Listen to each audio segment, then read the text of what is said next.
And I think part of it is, as we fought for Indigenous Peoples Day, I remember sitting in the city council chambers when one of the times, many times we had to show up and talk about genocide and talk about how painful all of these memories are. And I remember having, it wasn't cold, but my body started to shake uncontrollably. I couldn't stop it.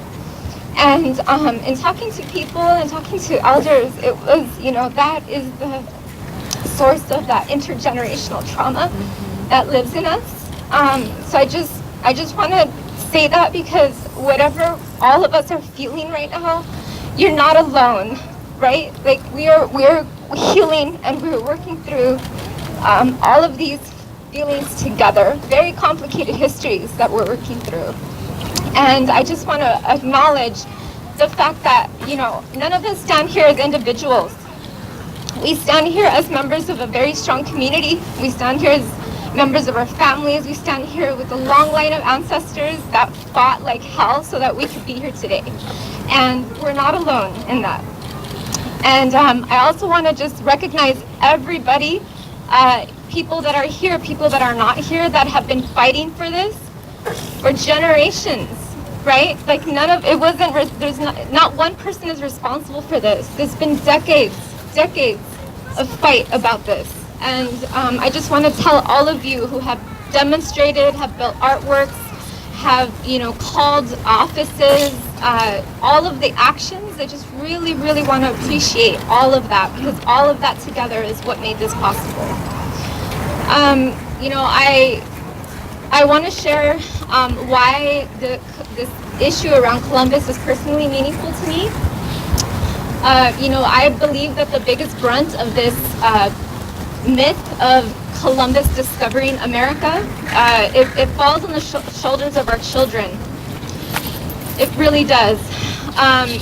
Today our people suffer so many socioeconomic hardships and challenges.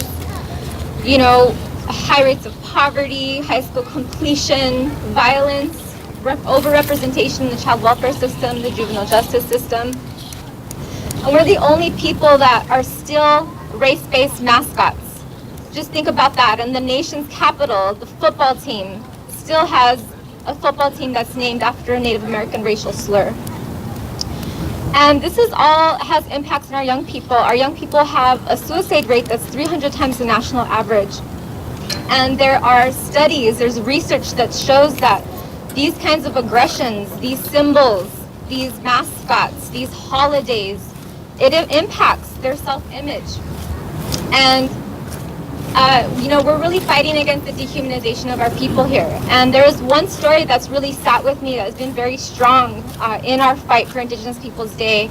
And I hope it's okay that I tell this story. I'm not going to actually name who shared this, although they're also here and can very powerfully show this. But it was a mom sharing a story about how during Columbus Day, her child, a little boy, had a beautiful head of hair, long braid. And as the teacher taught that little one something about Columbus, we don't know what was shared in that classroom, that little one went under the desk and he cut off his braid. And he went home to tell his mom, I don't want to be Indian anymore.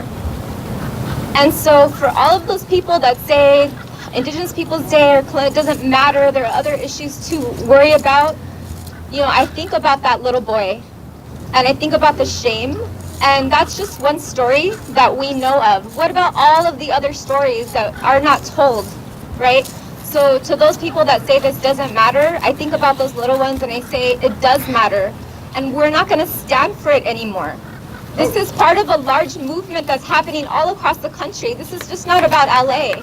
This is just not about a statue. This is about a battle of ideology, a battle of value systems, a battle for consciousness.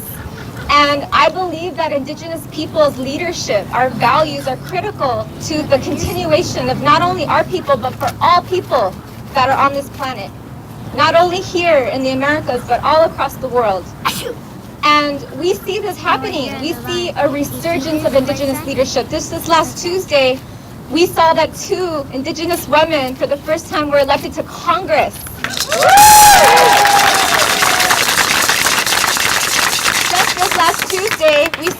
first California native Indian elected to the California Assembly. And we know these structures are not indigenous to us. We know that we're still working in a different system. But I just want to say to you, wherever you can take up leadership, we need each and every one of you. We need your spirit, we need your hands, we need your ancestors. We need you to step forward. And I look around today and look at all your faces, and I feel really good because I know that together we're gonna achieve that change, because now is our time. So thank you so much. Thank you, Chrissy. You know, every time when I think